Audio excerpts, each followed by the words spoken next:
In March this year, Kenya changed how it will finance its development to build the assets of the future through the National Infrastructure Fund that we brought into force. Today, Kenya changes again how it will preserve its wealth and its future. Today, we enshrine in law the institution that will ensure that the prosperity of those assets we create endures for generations, and that is the National Sovereign Wealth Fund. Let me state the principle plainly, because everything I say after this flows from it. If the National Infrastructure Fund builds the assets that grow our nation, the Sovereign Wealth Fund preserves and multiplies the wealth the assets create.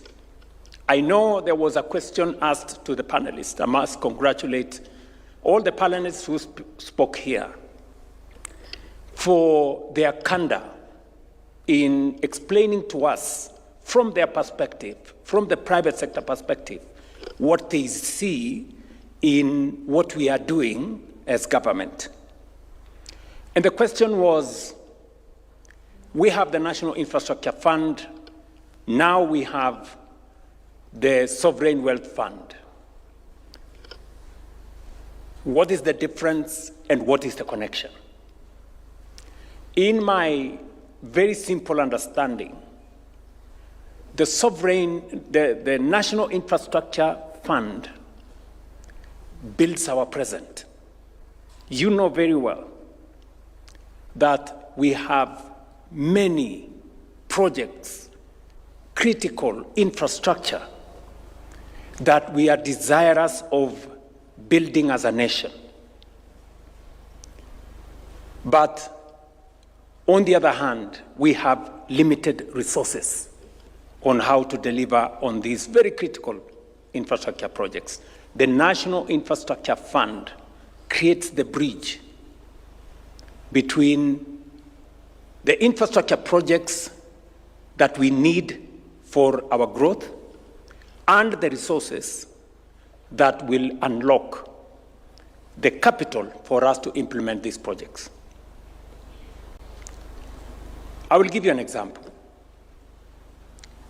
We've just signed the contract for the Jomo Kenyatta International Airport. It's going to be a 150 billion shilling project. We cannot build that project using our budget because it's heavy. So we will not borrow and we will not add additional taxes. What's going to happen is that we're going to use 20 billion shillings of the money we raised under our National Infrastructure Fund to crowd in the balance of the money from the private sector. That is how innovation works in the transformation of a nation. That is why in our midst here, we have fund managers, we have different investors, we have banks who are looking at the opportunity, pension funds who are looking at the opportunity to invest in Jomo Kenyatta International Airport. That is what NIF is going to do.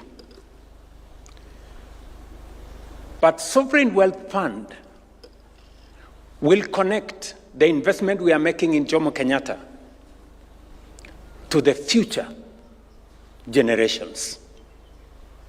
Because apart from benefiting from resources that will come from our natural resources in oil and minerals, we will also be investing profits that come from investment in our very critical infrastructure like Jomo Kenyatta in the Sovereign Wealth Fund, so that Lynn here and Ronnie and the young ones that came to witness this signing can have a portion of the investments we are making today for their future.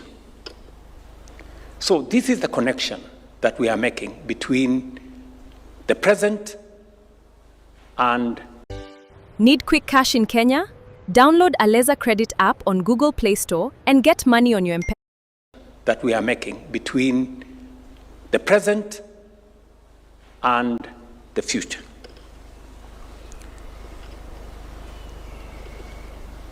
These are not isolated milestones. They are successive chapters in the deliberate transformation of our republic.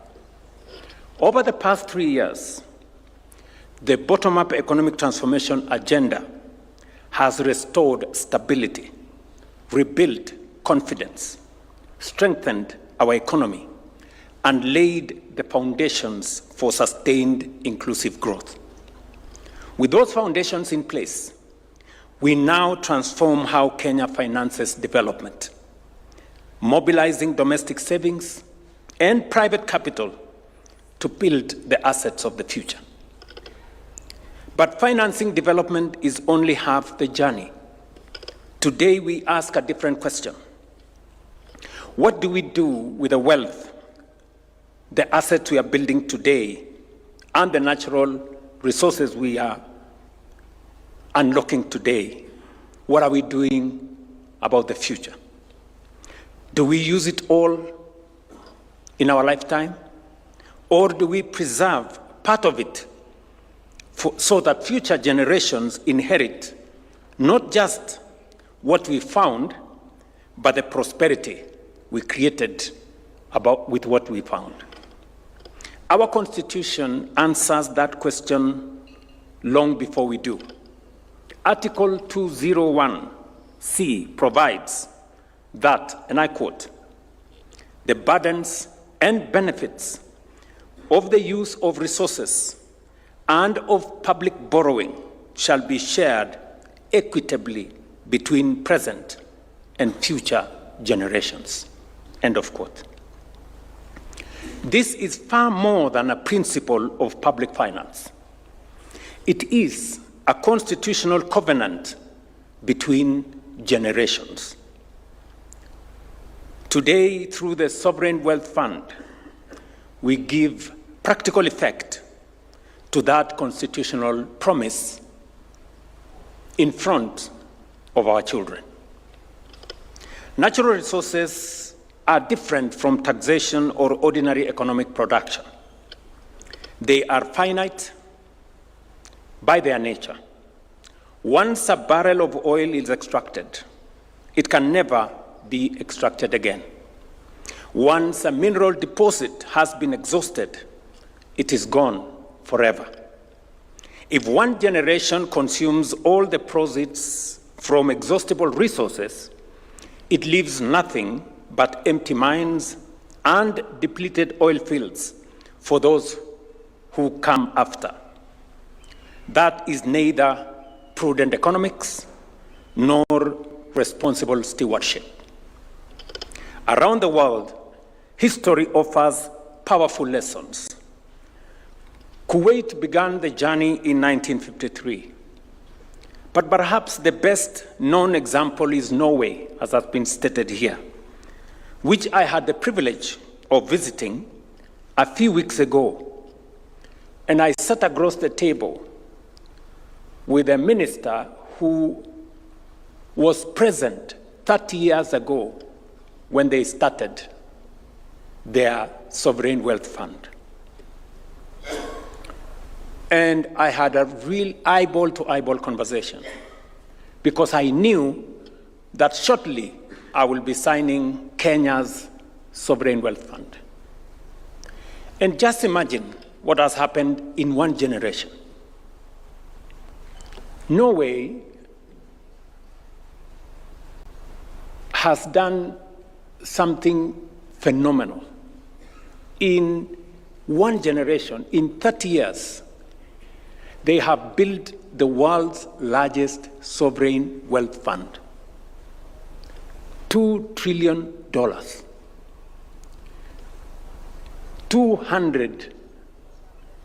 2.2 trillion dollars.